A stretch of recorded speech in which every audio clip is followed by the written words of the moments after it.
Bem, pessoal, estamos aqui voltando para o segundo bloco do programa. Agora, a próxima notícia que nós vamos comentar, a gente continua aqui com o Conselho Nacional do Ministério Público, porque ele recentemente disse o seguinte: ele instaurou um PAD contra o Diogo, que é um processo administrativo, contra o Diogo Castor, por artigo contra o STF. Ex-procurador da Lava Jato disse que o Supremo estaria preparando um golpe e criticou a Justiça Eleitoral. Bem, pesado, né? Eu ainda não vi o porquê do ex-procurador. Eu confesso que eu não sei o porquê ex. Não sei se é aquele rapaz que era assessor do antigo procurador-geral, mas acho que não era. Acho que o nome do outro era Rodrigo. Eu vou dar uma procurada aqui para ver. Mas vocês chegaram a ver isso? Quer dizer, o Conselho Nacional censurando o ex-procurador? Isso é impressionante, né? Primeiro porque acho que não está entre as... Foi o CNMP? Foi o CNMP, Ministério Público? Sim, do Ministério Público. O próprio Conselho do Ministério Público, sendo instado por algum outro agente, porque duvido muito que no universo corporativo,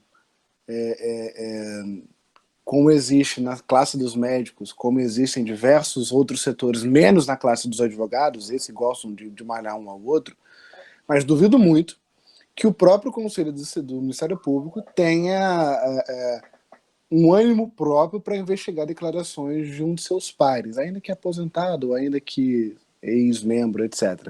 Não sei se é o caso. Deixa eu só pontuar. Na verdade, é ex-procurador porque não está mais atuando na Lava Jato, segundo a notícia que eu tenho, tá? Mas ele pediu exoneração, então ele não, é procurador. Não. É procurador. A notícia chama de ex só porque ele não atua mais na Operação Lava Jato, entendeu? É ex-procurador da Lava Jato. Ah, tá. Até porque se ele tivesse mal saído... colocado aqui, eu acabei levando se ele tivesse saído, ele não estaria nem sendo seria do investigado conselho. mais, né? Não seria mais nem do conselho. Sim. Mas a questão é que certamente houve uma provocação externa, né? Ou do presidente do Supremo, ou de algum grupo do próprio Supremo Tribunal Federal. Mas o que eu acho engraçado e curioso é que o Supremo, quando julga o direito à liberdade de expressão, e o fez em diversos casos relativos à imprensa, disse em diversos votos que o direito à liberdade de expressão goza de uma supremacia a priori sobre os demais direitos fundamentais. Então, foi aquele caso muito difundido que o Supremo decidiu que, embora não haja direitos constitucionais, que os direitos constitucionais têm dimensão e peso em equivalência, o direito à liberdade de expressão guarda de uma supremacia a priori. Só que nesse caso, quando é contra a própria casa do Supremo, a supremacia não goza lá dessa supremacia, o direito à liberdade de expressão não goza lá dessa supremacia, porque no final ataca não o Supremo. Isso não é um ataque ao Supremo, é um ataque à vaidade dos ministros. E é esse o ponto que a gente precisa evoluir no país.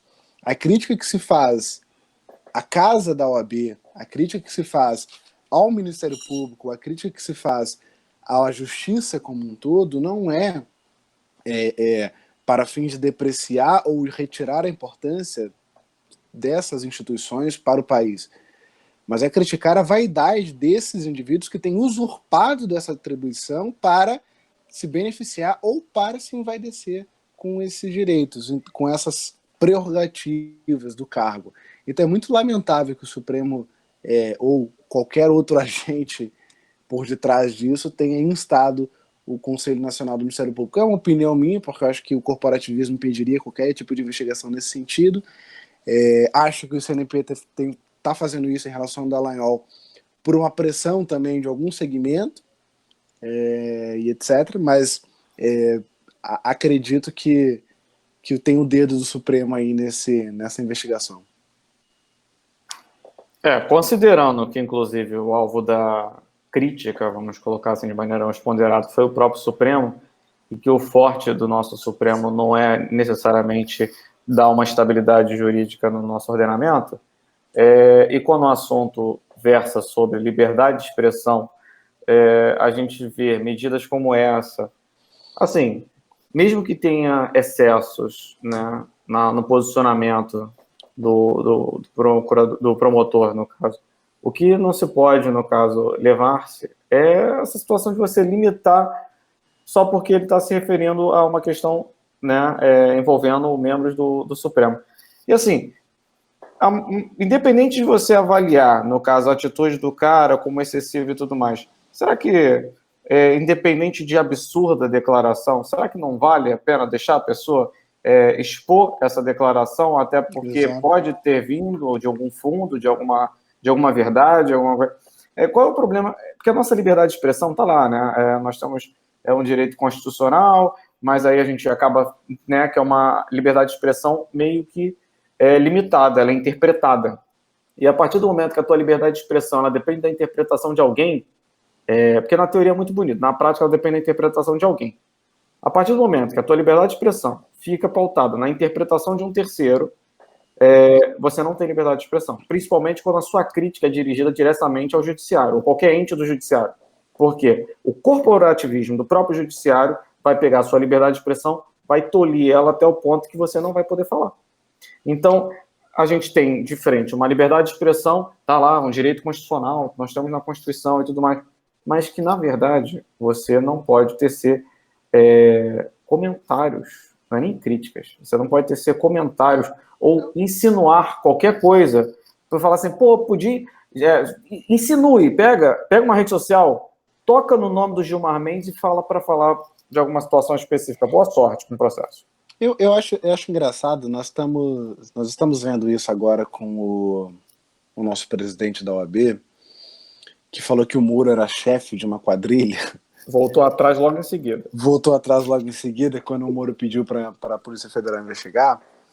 Mas o que eu acho engraçado, e é para evitar situações como essas, que eu entendo que o direito americano, o direito norte-americano é o mais correto nesse ponto. Liberdade total. Free hate speech.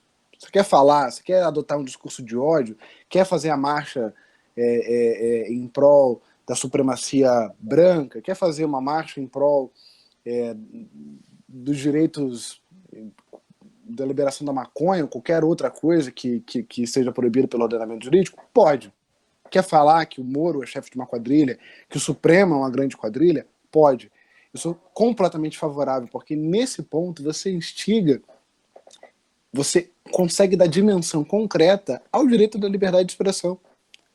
Porque se eu tenho o direito à minha opinião, e eu acho que dentro de um conjunto estrutural o Moro pode ser chefe de uma grande quadrilha, por que eu não posso manifestar esse pensamento? Por que eu tenho que manter esse pensamento no anonimato? Agora, considerando isso, pode. Vou aqui aproveitar o gancho da questão da liberdade, do que vocês estão falando. Acham que tem razão um partido expulsar um integrante em função das críticas que ele faz ao governo? Que foi o que aconteceu com o Alexandre Frota, né? Alexandre Frota, uma pessoa de inteligência extremamente culta, enfim, ele acabou de ser expulso do PSL, que é o partido do presidente, porque ele estava fazendo críticas ao PSL e, junto com isso, estava também se posicionando contra o que a bancada decidia. É interessante fazer esse gancho, porque as pessoas às vezes não linkam, né? Porque é o Alexandre Frota, aí desmerece e tal, e aí quando fala do procurador já trata de outra forma, quando fala do Felipe Santa Cruz já trata de outra forma, mas no final a gente está falando sobre o direito da pessoa criticar, os direitos da pessoa dar a sua opinião e falar. É que eu acho que o caso do Alexandre Frota, ele é sem paralelos, porque eu, em determinado momento da minha carreira, eu quis concorrer à eleição. Então eu fui estudar um pouco mais sobre partidos políticos, li o estatuto de alguns partidos políticos que eu queria me filiar. E todos os partidos políticos, sem exceção, têm uma cláusula no contrato, no estatuto deles, que você precisa votar de acordo com o partido em determinadas pautas. Então, quando eles elegem que determinadas pautas são prioritárias e você vota de forma contrária ao partido, isso é um caso para expulsão do partido. É o que aconteceu no PDT, com a Tabata Amaral, se eu não me engano, né? Em relação à reforma da Previdência. Isso é um caso claro, e ela tinha plena ciência que, votando de forma contrária à ordenança do partido, ela poderia perder a filiação. Mas o caso do Alexandre Frota, com todas as ressalvas que eu tenho em relação à própria eleição do Alexandre Frota, que para mim é uma das maiores excrescências que eu já vi depois do Tiririca. Isso que eu ia perguntar, mais ou menos do que o Tiririca. Eu acho que pior que com o Tiririca foi bravo, realmente. Mas enfim, não você. Eu diria que pior o Frota pelo passado. Frota foi né? por São Paulo? Foi por São Paulo? São Paulo. São Paulo. É uma infelicidade. Parabéns. É uma infelicidade que a minha. Aqui no Rio nós elegemos a Dilma e lá eles elegem esses deputados estranhos. Mas no Rio nós elegemos o Romário. Então também verdade. Não dá. É pau a pau. É pau a pau. O Rio São Paulo continua disputado. O caso do Alexandre Frota é muito pior porque ele não votou contrário ao partido. Na verdade, ele manifestou sua opinião. Vou te fazer uma observação aí. O argumento do partido para a exclusão dele não foi... obviamente foi as opiniões contrárias dele, mas o partido, para fundamentar a exclusão dele do partido, a expulsão dele, alegou que ele votou contrário à posição do partido na reforma da Previdência. Ele se absteve. E aí, no caso, com isso, ele estaria sendo excluso com base nisso. Veja bem, o Alexandre Frota é uma das pessoas com maior capacidade de produzir um conteúdo assim que sai pela boca dele que, assim, para lá de invejável para muito adubo orgânico, entendeu? Mas o que acontece? Mas aí com esse discurso ele tá então em sintonia com o governo, né? Não, ele na verdade, o governo, ele é o sujo falando mal lavado, porque ele tem uma habilidade de falar merda que é impressionante. Mas eu vou ter que discordar, porque eu acho que o governo superou e muito ele. Mas eu acho que o Frota lá, ele tem o direito de falar a merda que ele quiser. Ele pode falar merda. Antes da eleição, ele tinha sugerido, quando o líder da oposição da Venezuela tinha sido preso, lá na Venezuela, o Guaidó, o Frota, ele, no auge do intelecto político internacional dele, ele fez a seguinte sugestão. Ele falou que o Brasil precisava, de alguma forma, demonstrar a repressão dele face àquilo, né? E aí, o que acontece? A maneira que ele encontrou para isso, né, foi fazer o quê? Foi dizer que o presidente, no caso, o presidente não, que o brasileiro, já que o Brasil não tomava nenhuma postura, né, referente a isso, que tinha que pegar os venezuelanos aqui e prender também, né? Tipo assim, toma lá da cá. Então, assim, ele, do auge do intelecto dele foi focado nesse aspecto. Isso sim, eu peguei uma coisa que eu lembrei, porque se tu entra numa rede social dele, vai ser um acúmulo de besteira. Eu vou devolver para vocês dois. Quem é o pior? Frota como parlamentar ou Flávio Bolsonaro como embaixador? Flávio não, Eduardo. Não confunda, são poucos da família na política. Dinastia Bolsonaro. Que a dinastia são tantos. Tá vindo um aí, com 20 e poucos anos, vai vir aí. Vereador. Tem o Carlos e vai vir outro, isso aí. Infelizmente. O que acontece? Se você parar Qual é o pior? Pior? Não. Qual que choca mais? Para mim, o que choca mais? Olha, vou te dizer o que choca mais. O Frota me choca. Sabe por que o Frota me choca? O Frota é o reflexo da democracia. O que é a democracia? A vontade do povo. Os populares foram lá, chegaram na urna e falaram: olha o Frota, que legal. Confirma. Então, assim, isso é a vontade popular. Bolsonaro é a vontade popular. O filho do Bolsonaro, já todo mundo pode ficar indignado. Por quê? Porque é a vontade de um só, né? em detrimento da talvez vontade do povo. Eu acho que o Frota tem a vantagem. Em função da atividade de ator pornográfico, né? O Dória ganhou por causa disso, né? Ele sabe, né? Como fazer. ferrar alguém. Né? Então eu acho que ele, nesse sentido de ferrar o povo, ele leva vantagem. Mas agora, falando sério, tirando o tom de brincadeira, eu acho que o Eduardo é pior. Porque Pra mim, sem dúvida. Tem toda a questão do nepotismo, toda a questão cultural, tem a questão de desclassificar quem estudou muito para chegar a uma carreira dessa. Exatamente. E Porque... considerando todo o posicionamento que a gente tem dentro da Lowbrain, aqui também meu posicionamento em relação ao conhecimento, eu não concordo com o Eduardo. Por mais que ele dê aula de direito em cursinho e fale que basta um Jeep para tomar o STF, né? Tenha toda essa inteligência, mas, cara, não dá. Mas é exatamente por isso, porque eu tolero o ignorantão que não paga de inteligente, mas que está surfando uma onda. O Frota está surfando a onda do conservadorismo. Ou é até um paradoxo. Enfim, os conservadores elegendo um ex-ator pornográfico. O Frota conservador. E pornô gay também. Pornô gay. Não, a gente pornô gay para entender que a política no Brasil não é para amadores. Entendeu? O circuito político aqui não é para amadores. O Frota conservador. Acho que serei processado por isso. Mas se o Frota fosse eleito pelo PSOL, para mim tava ok. Tava ok. Tava na pauta.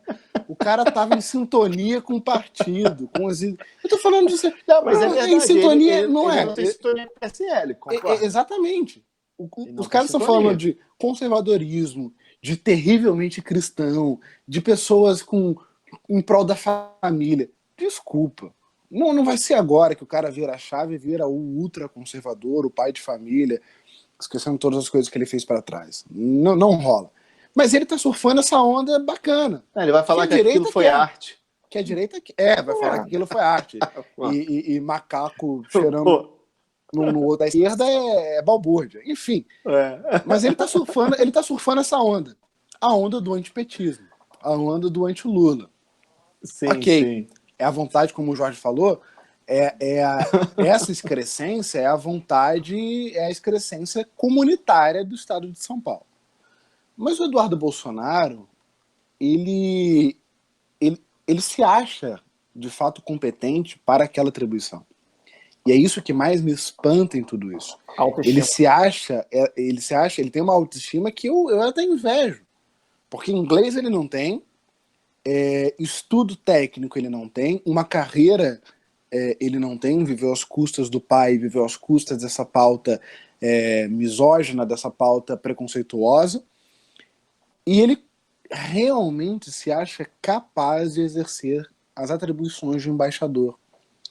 E ele acha que pelo fato dele gostar do Trump, o fato dele ser fã dos Estados Unidos, o legitima a usar esse cargo.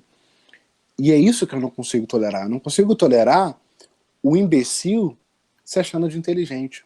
E por que eu não consigo tolerar? Porque aqui no Rio de Janeiro é o que mais vemos. E acho que uma das coisas que mais explica a diferença abissal do Rio de Janeiro com São Paulo é a capacidade, ou a quantidade de profissionais incapazes, mas que estão exercendo profissões e atividades de ponta no país, na cidade. Então, a gente que convive com esse tipo de professor, com esse tipo de profissional, no meu caso, na área de compliance, é triste de ver. E o cara realmente se acha capaz. Então, o peso, para mim, pior é o do Bolsonaro, do Eduardo Bolsonaro na embaixada. O outro está só surfando uma onda que vai acabar, espero que em breve.